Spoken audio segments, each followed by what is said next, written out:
milieu des années 60, dans un petit atelier allemand de la société Rhein-Flugzeugbau, des ingénieurs travaillaient sur un projet qui allait défier toutes les conventions de l'aviation militaire.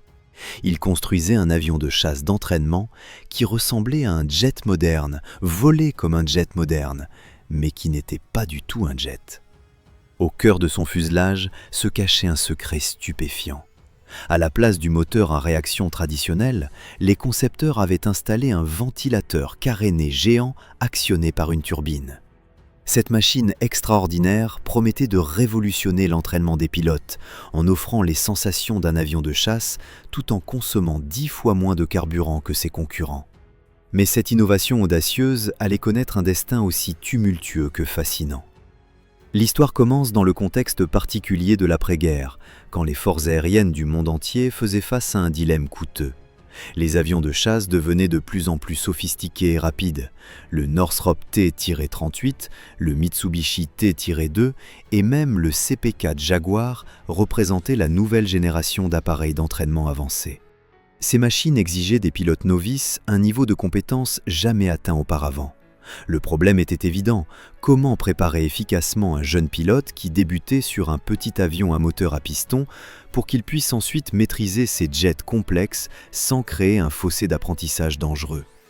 Les écoles de pilotage militaire constataient que leurs élèves n'étaient pas suffisamment préparés pour effectuer cette transition brutale. Les accidents se multipliaient et les coûts d'entraînement explosaient. La solution traditionnelle consistait à développer des appareils intermédiaires, comme le Dornier Alpha Jet ou le British Aerospace Hawk. Mais ces avions à réaction restaient extrêmement coûteux à exploiter. Chaque heure de vol engloutissait des quantités astronomiques de kérosène et nécessitait un entretien minutieux par des techniciens hautement qualifiés. Les petites nations qui souhaitaient moderniser leurs forces aériennes se trouvaient confrontées à des budgets insoutenables. C'est dans ce contexte qu'une modeste entreprise allemande nommée Rhein-Flugzeugbau décida d'explorer une voie radicalement différente. Fondée dans les années 50, cette société avait déjà expérimenté des concepts originaux avec un avion propulsif unique en son genre. Mais leurs ambitions ne s'arrêtaient pas là. Les ingénieurs de RFB étaient fascinés par le principe de la propulsion par ventilateur caréné. Cette technologie permettait théoriquement de reproduire les caractéristiques de vol d'un jet tout en utilisant un moteur conventionnel beaucoup plus économique. L'idée était brillante dans sa simplicité. Pourquoi ne pas créer un avion d'entraînement qui donnerait aux élèves pilotes exactement les mêmes sensations qu'un véritable chasseur à réaction, sans les inconvénients financiers ? Pour tester leur théorie, ils modifièrent 2 planeurs en y intégrant des systèmes de ventilateurs carénés. Les résultats des essais en vol dépassèrent leurs espérances. Les planeurs modifiés démontraient des performances étonnantes et un comportement aérodynamique très proche de celui des jets. En 1970, forte de ces expériences encourageantes, la compagnie RFB dévoila officiellement son projet révolutionnaire, le Fan Trainer. Le concept était audacieux et novateur. L'avion possédait une configuration biplace en tandem inspirée de l'Alpha Jet, mais avec une différence fondamentale.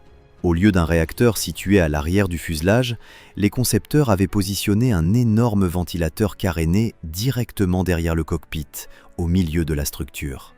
Cette disposition inhabituelle n'était pas un simple caprice esthétique. Elle répondait à une logique d'ingénierie précise.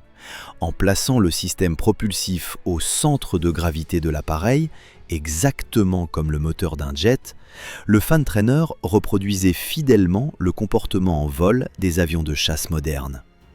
Les pilotes ressentaient les mêmes accélérations, les mêmes réponses aux commandes, les mêmes caractéristiques de maniabilité. Les performances annoncées par RFB semblaient presque trop belles pour être vraies. Le Fan Trainer promettait de consommer seulement 1/10 du carburant nécessaire au Dassault Dornier Alpha Jet, son concurrent direct dans la catégorie des avions d'entraînement avancés. Mieux encore, le coût d'acquisition représentait à peine 1/5 de celui du Cessna T-37 Tweet américain. Cette économie drastique ouvrait des perspectives inédites pour les forces aériennes au budget limité. Pourtant, le premier client potentiel, la Luftwaffe allemande, accueillit le projet avec une indifférence glaciale. Les responsables militaires ne manifestèrent aucun enthousiasme pour cette innovation sortie de leur propre pays. Face à ce rejet inattendu, RFB dut rapidement changer de stratégie.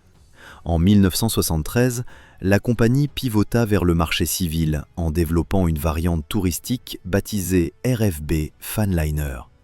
Cette version civile servait un double objectif stratégique: démontrer la viabilité technique du concept et générer un intérêt commercial susceptible de faire réfléchir les militaires. Le pari fonctionna partiellement. Le ministère de la Défense allemand commença à observer le projet d'un œil plus attentif. En 1975, un tournant décisif se produisit lorsque le gouvernement accepta de financer la construction de 2 prototypes militaires du Fantrainer. Le contrat fut officiellement signé en mars de cette année-là. RFB disposait désormais des moyens pour prouver que son appareil pouvait remplacer les vieillissants Piaggio P-149 utilisés pour la formation initiale des pilotes de la Luftwaffe. L'équipe d'ingénieurs travailla avec une rapidité impressionnante. En seulement 7 mois, le premier prototype était prêt pour les essais en vol. La conception technique du Fantrainer révélait une sophistication remarquable malgré son concept inhabituel. Le système de contrôle moteur utilisait un levier unique, familier aux pilotes habitués aux turbojets traditionnels, facilitant ainsi la transition. La configuration mécanique combinait un moteur et un ventilateur mobile, nécessitant un contrôle précis de la vitesse de rotation. Le groupe britannique Dowty avait fourni un réducteur spécial qui divisait par 2 la puissance du moteur, permettant au ventilateur de tourner à la vitesse optimale de 3090 tours par minute. Le ventilateur à 5 pales utilisait des hélices en bois recouvertes de plastique fabriquées par Hoffmann, spécialement conçues pour réduire les nuisances sonores. La structure de l'appareil incorporait des solutions ingénieuses pour faciliter la maintenance. Le fuselage avant comportait une quille métallique modulaire permettant des modifications aisées de la forme du cockpit. L'habitacle spacieux accueillait une instrumentation complète et des consoles latérales reproduisant fidèlement l'environnement des avions de combat opérationnels de la Luftwaffe, directement inspirés de l'Alpha Jet. Les systèmes étaient regroupés en modules détachables pour simplifier les interventions techniques. Les ailes présentaient une flèche inversée inhabituelle, héritée de l'avion expérimental LFU-205, offrant une meilleure visibilité en évitant l'obstruction causée par les emplantures d'ailes conventionnelles. Des réservoirs intégrés dans les ailes assuraient l'autonomie, tandis que des ailerons Frise et des aérofreins fabriqués en matériaux composites modernes complétaient l'ensemble. Le 27 octobre 1977 marqua un moment historique. Le premier prototype immatriculé D-EATJ décollait pour son vol inaugural. La propulsion était assurée par une paire de moteurs rotatifs NSU Wankel EA 871, développant 150 chevaux chacun. Malheureusement, cette configuration se révéla problématique dès les premières heures de vol. Les moteurs Wankel causaient des complications techniques récurrentes qui menaçaient tout le programme. RFB dut réagir rapidement pour sauver son projet. Le second prototype, portant l'immatriculation D-EATI, fut équipé d'une solution radicalement différente. Une unique turbine Allison 250-C20B développant 420 chevaux. Cette machine effectua son premier vol le dernier jour de mai 1978, démontrant des performances nettement supérieures. Mais le destin frappa cruellement le programme. Le 7 septembre 1978, le second prototype s'écrasa lors d'un vol d'essai, détruisant complètement l'appareil. Cet accident tragique força RFB à modifier profondément le premier prototype pour l'aligner sur le standard Fantrainer 400, incluant l'installation d'un moteur Allison et des améliorations du système d'admission d'air. Suite à la catastrophe, la Luftwaffe décida de soumettre le Fantrainer à une évaluation comparative rigoureuse face à 2 concurrents sérieux, le Beechcraft T-34C et le Pilatus P-C-7, tous 2 équipés de turbopropulseurs conventionnels. Les essais s'étendirent sur plusieurs mois pendant lesquels les pilotes militaires testèrent minutieusement chaque appareil dans des conditions variées. Les résultats techniques favorisaient clairement le fan trainer en termes d'économie d'exploitation et de coût d'acquisition. Certains instructeurs le considéraient même comme la meilleure option disponible pour la formation des futurs pilotes de chasse. Pourtant, au grand désarroi de RFB, la Luftwaffe rendit un verdict inattendu. Elle conserverait ses vieux Piaggio P-149, les jugeant suffisamment adéquats pour répondre aux besoins d'entraînement. Ce refus constituait un coup terrible pour l'avenir commercial du projet. Malgré cette déception majeure sur son marché domestique, Rheinflugzeugbau refusa d'abandonner. En mai 1982, la direction annonça avec optimisme son intention de lancer la production en série du fan trainer dans les mois suivants. À ce moment-là, le prototype modifié avait accumulé 500 heures de vol impressionnantes, incluant une tournée promotionnelle intensive de 5 semaines à travers les États-Unis d'Amérique. Durant cette campagne marketing ambitieuse, l'appareil volait en moyenne 6h30 par jour, démontrant sa fiabilité opérationnelle devant des clients potentiels et des responsables militaires américains. Les projections de RFB estimaient la demande mondiale à environ 5000 avions d'entraînement pour la décennie à venir. Consciente du caractère inhabituel de son produit, la compagnie visait prudemment une part de marché initiale de 4%, soit 200 appareils vendus. Le développement technique progressait parallèlement aux efforts commerciaux. En 1983, les ingénieurs remplacèrent le ventilateur caréné original à 7 pales par une version de production rationalisée à 5 pales, offrant de meilleures performances aérodynamiques. Le cockpit bénéficia également d'améliorations substantielles, réduisant considérablement les vibrations et le bruit perçu par les pilotes, tout en améliorant dramatiquement la visibilité externe grâce à une verrière redessinée. Ces perfectionnements débouchèrent sur la finalisation de 2 modèles distincts destinés à la commercialisation, le Fan Trainer 400 et le Fan Trainer 600. Le modèle 400 abandonnait définitivement les problématiques double moteur Wankel au profit du turbomoteur Allison modèle 250 C-20 éprouvé, générant 420 chevaux de puissance continue. La version 600 représentait le haut de gamme avec son moteur C-30 nettement plus puissant, développant 650 chevaux, permettant d'atteindre une vitesse maximale de 418 km/h et offrant plus de 4 heures d'autonomie en vol. Les 2 variantes partageaient une conception modulaire remarquable, avec 92% de composants identiques, simplifiant énormément la production et la maintenance. Mais la question cruciale demeurait, quelqu'un achèterait-il finalement ces appareils innovants mais non conventionnels ? La réponse arriva de manière spectaculaire depuis l'Asie du Sud-Est. La force aérienne royale thaïlandaise manifesta un intérêt intense pour le concept polyvalent du fan trainer. En 1982, Bangkok passa une commande massive qui sauva le programme. 31 exemplaires du modèle 400 destiné à la formation primaire et 16 unités du modèle 600 pour préparer spécifiquement les pilotes appelés à voler sur les chasseurs F-5E Tiger II en service dans l'armée thaïlandaise. Les Thaïlandais négocièrent même des options pour 26 appareils supplémentaires. Le cockpit des F-T-600 fut configuré pour reproduire fidèlement l'environnement du F-5E, incluant l'installation de sièges éjectables authentiques. L'accord de production prévoyait l'assemblage de 2 appareils complets en Allemagne, tandis que les 45 autres seraient montés en Thaïlande à partir de kits fournis par RFB. Les premières livraisons débutèrent en 1984, mais l'intégration opérationnelle complète dans les escadrons d'entraînement ne fut effective qu'en 1987. Pour résister au climat tropical humide et aux fortes chaleurs, les F-T-400 thaïlandais reçurent des ailes métalliques remplaçant la fibre de verre d'origine. Cette modification structurelle des ailes se révéla être une erreur catastrophique. La transition vers les composants métalliques généra une complexité de fabrication imprévue qui retarda considérablement le déploiement opérationnel des FT-400. Les équipes techniques thaïlandaises rencontrèrent des difficultés majeures lors de l'assemblage et les délais s'accumulèrent de manière alarmante.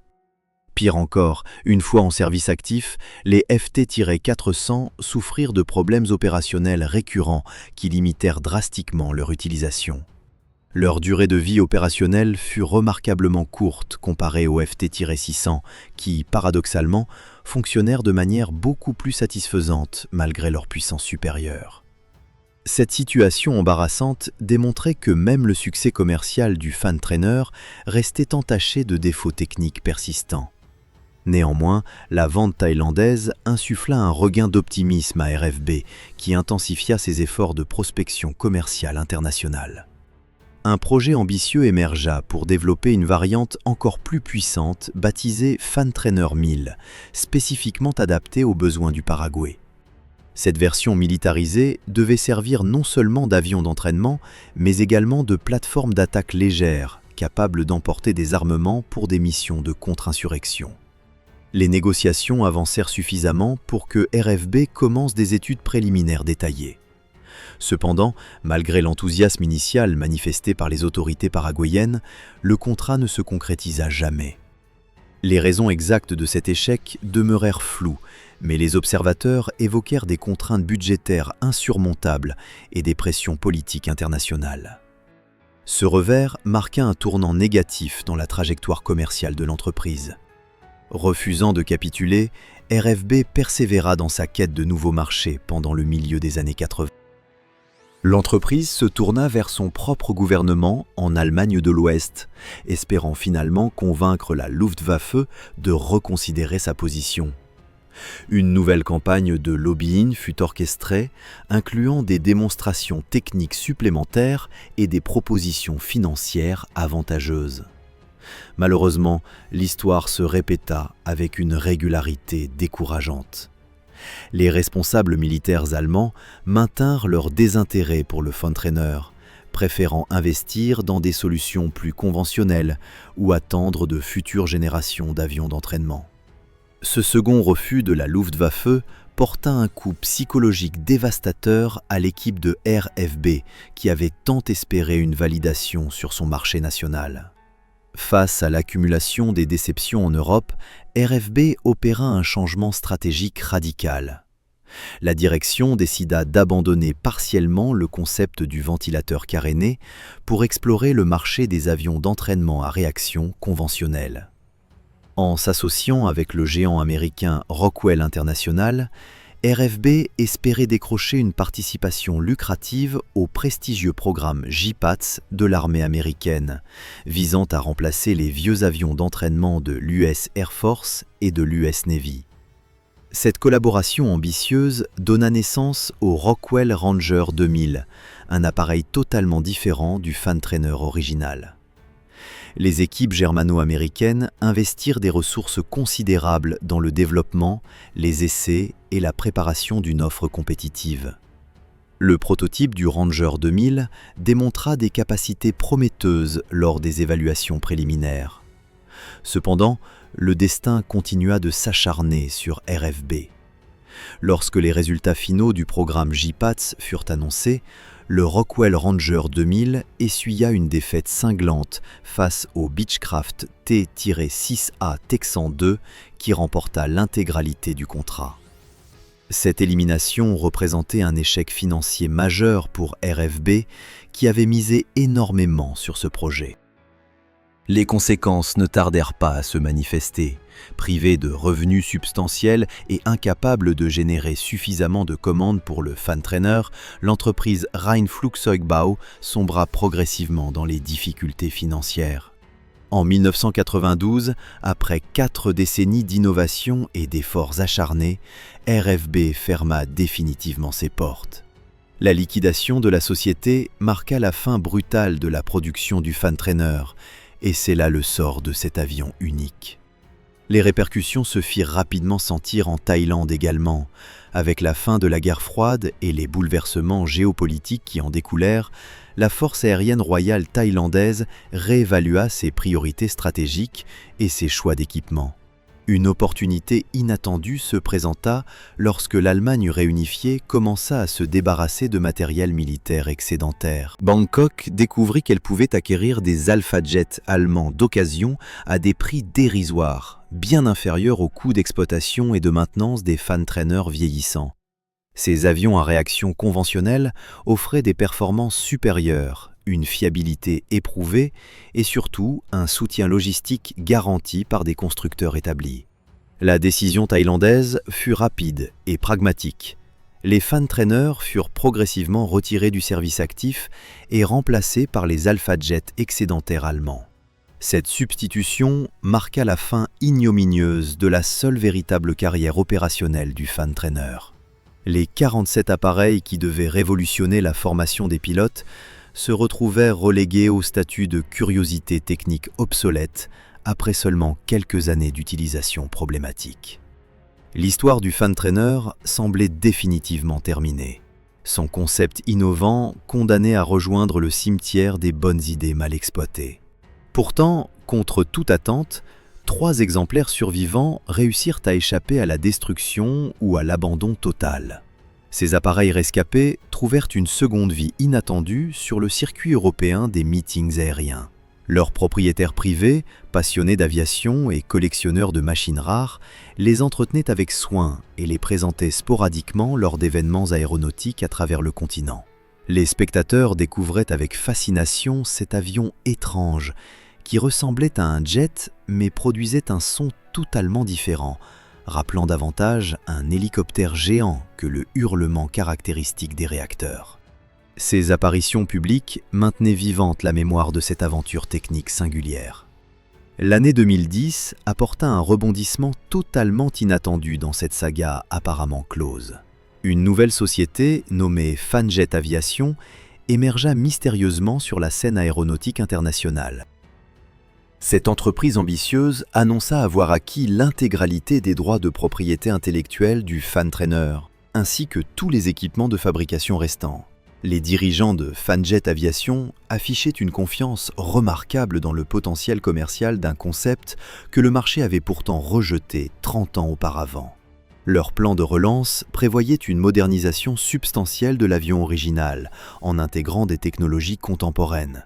Le cockpit archaïque, à instrument analogique, serait remplacé par un système d'affichage numérique moderne, avec écran multifonction, navigation satellite et système de communication avancé, comparable à ceux des avions d'entraînement de dernière génération. Les représentants de Fanjet Aviation multiplièrent les déclarations enthousiastes sur les avantages économiques et écologiques du fan trainer, face aux préoccupations croissantes concernant la consommation de carburant et l'empreinte environnementale de l'aviation militaire. Ils argumentaient que le contexte économique du XXIe siècle, marqué par la hausse continue des prix du pétrole et les restrictions budgétaires gouvernementales, créait enfin les conditions favorables pour le succès du concept.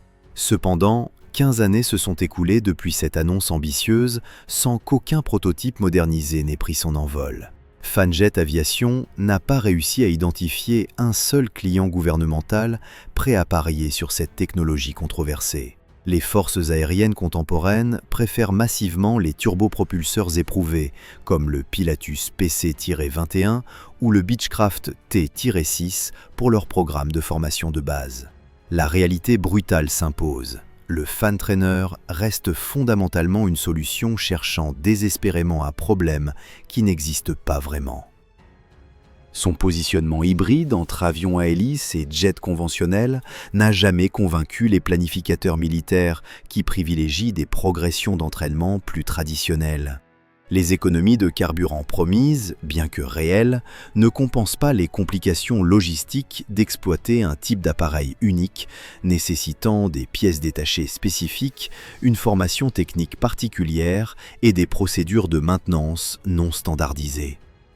L'aventure du fan trainer illustre parfaitement comment une innovation technique brillante peut échouer commercialement face aux réalités opérationnelles et aux conservatismes institutionnels du monde militaire.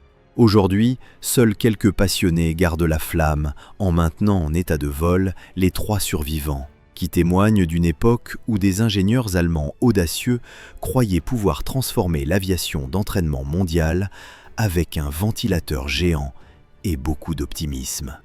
Cette machine extraordinaire demeure une note de bas de page fascinante dans l'histoire de l'aéronautique, rappelant que l'originalité technique ne garantit jamais le succès commercial.